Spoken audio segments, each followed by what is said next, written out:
Welcome back, everyone. We got another Salmonella Academy video, so prepare yourself. Cause yeah, he's like that. Let's jump right in and see the exotic animals in ancient Rome. I'm scared, but no, I'm excited. Let's go.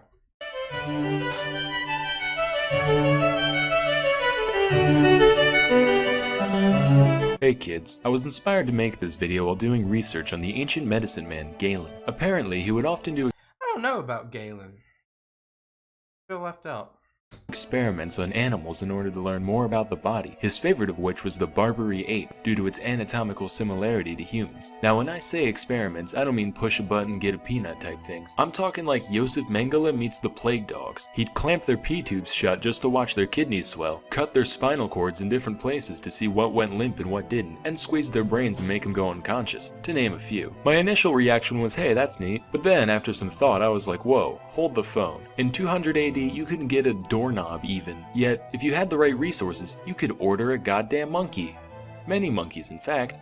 By the barrelful presumably. Alternatively, if you were born in the right place, you could be the monkey poacher, making a living wrestling up some primates with nothing more than a net, a pokey thing, a hole in the ground, and a whole lot of ambition. So And think about that, like, not only that, but like there was probably like specific contractors that traversed Asia and Africa to get these animals. Not, and I know we'll probably speak about it in this video, but think about the animals that were in the Colosseum. Like, you had to wrangle those, and then you can't just teleport them. You got to basically travel with them.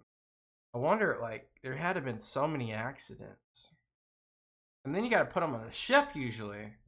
got to thinking, what other kind of animals did ancient Rome have access to? Apparently basically everything that lived in this part of the map. They were particularly fond of elephants, and it's easy to see why. Sure, elephants aren't that big of a deal Until Hannibal got a hold of some. to the average person today, right? You've been seeing pictures of them since you were 2, big whoop. But imagine if you were a 20-year-old man who had never seen an elephant in your life. The closest thing you've ever witnessed is like horses, maybe some deer now and then. You get drafted, you go out to battle, you're a little scared, but you've been trained well, you're ready. Then, over the horizon, you see 20 house-sized behemoths with giant tentacles sticking out of their faces, horns longer than your body sticking out. You must have thought, like, this is a monster. Like, they probably looked at it because a lot of times the elephants would also have like face shields, and like they would have specific like basket like saddles where these people would sit on, and it almost acted like a chariot where you would have like a top where you would have maybe someone with an archer or javelin, and then you would have someone that was kind of controlling and steering the elephant itself. So it would probably look like a monster coming at you. And imagine, these things are 16,000 pounds. They're not going to, I think that's right in terms of the weight, but they're not going to play nice. They're going to step on you. Out of their mouths, all screaming their weird trumpety scream, making your whole body vibrate like Mars himself is shitting on your very existence. So naturally, Rome loved to show these things off all the time, just as a display of power. Like, imagine if you were going to a speech in DC, and Trump rolls up with a pack of dragons. You'd listen to every word he said. He's got fucking dragons. I would not put that past Trump. That's what it was like seeing the emperor parade around with elephants back in the day. Of course, that wasn't the only use they had for imported animals. When they weren't being shown off in menageries, many of the exotic beasts brought to Rome were used in shows called venatios, which were basically like modern day bullfights, only instead of bulls, you had whatever crazy critters the state could find. Lions, crocodiles, gazelles, whatever. Around 55 BC, Roman statesman Pompey the Great decided to organize one such event, the featured creature of which was, you guessed it, an elephant. Unfortunately, Pompey forgot a crucial Barnum and Bailey trade secret. See, you're supposed to break the elephant's spirit before the show, not during. So the boys get to poking and the thing starts freaking out, just screaming and crying, even gesturing towards the audience like it was begging for mercy. Now the crowd at this kind of event was mainly composed of dirty, bloodthirsty peasants, and even they were like, holy shit, this is messed up. I came here for a nice family-friendly disemboweling or two, but this, just deplorable. Then they all start crying and the whole thing just ends up being a huge mess. Dang! That's insane. There's probably so many animals that died, not just the Colosseum, but all over the. There was several amphitheaters and several different events that were held.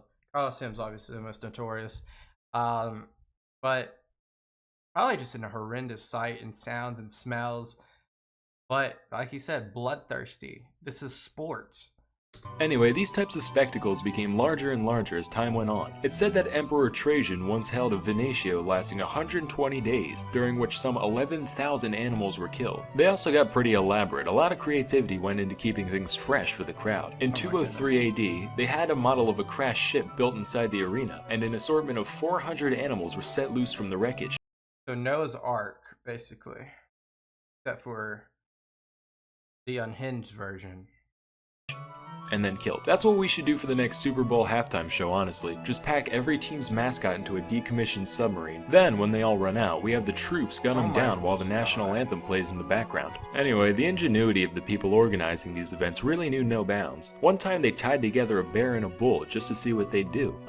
Let me guess. The bear turned around and killed the bull. Fortunately, all that happened was the stock market crashed. Also, fun Oh, that's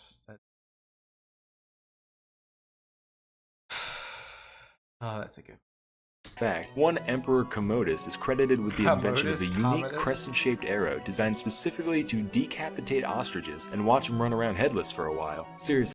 Did they actually?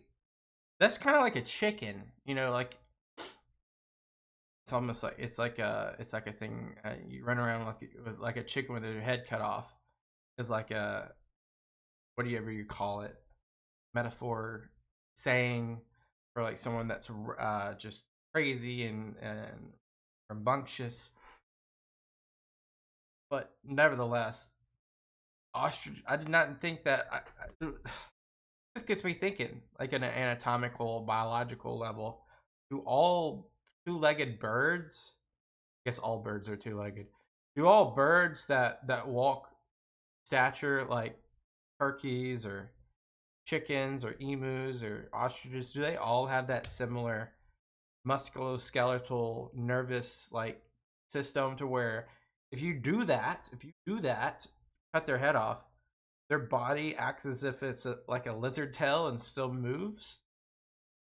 That's besides the point. We're getting off track. That's interesting. They did that so often that they needed a device to make the job easier. Sometimes, just to shake things up, they'd have the animals kill the people, which was known as damnatio ad bestias. This form of execution was typically carried out using lions, but other beasts were used as well, including dogs, bears, and at one point even an eagle, although the guy was crucified first, so it wasn't much of a fight. So, moral of the story, if you ever end up in ancient Rome and you want to see some animals, you'll still have access to almost all the same creatures we see in zoos today, and the only catch is that something has to die at the end. Till next time, I'm Salmonella, and thank you for watching.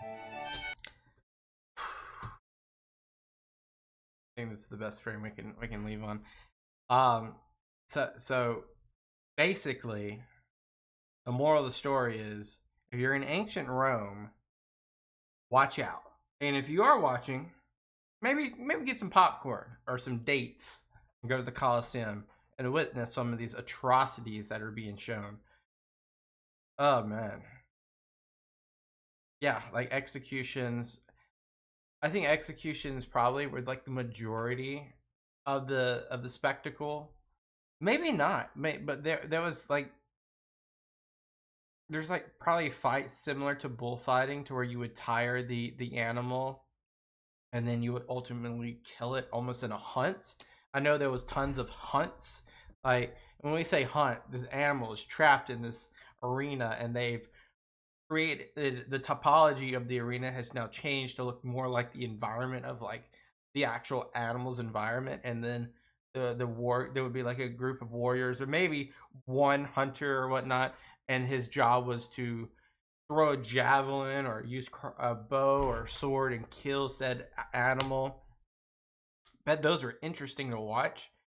However, there's probably tons of times where an animal would actually be a lot stronger or faster than said spectacle would think that it would be, and they would ultimately go unhinged off the walls and attack said people and cause said people to have to intervene to stop the killing from the animal. But nevertheless, this is just another fun video for Salmonella. Thank you guys so much for watching. Until next time, peace out. Watch your back. Don't get killed by no bear, elephant, or chicken. or chicken.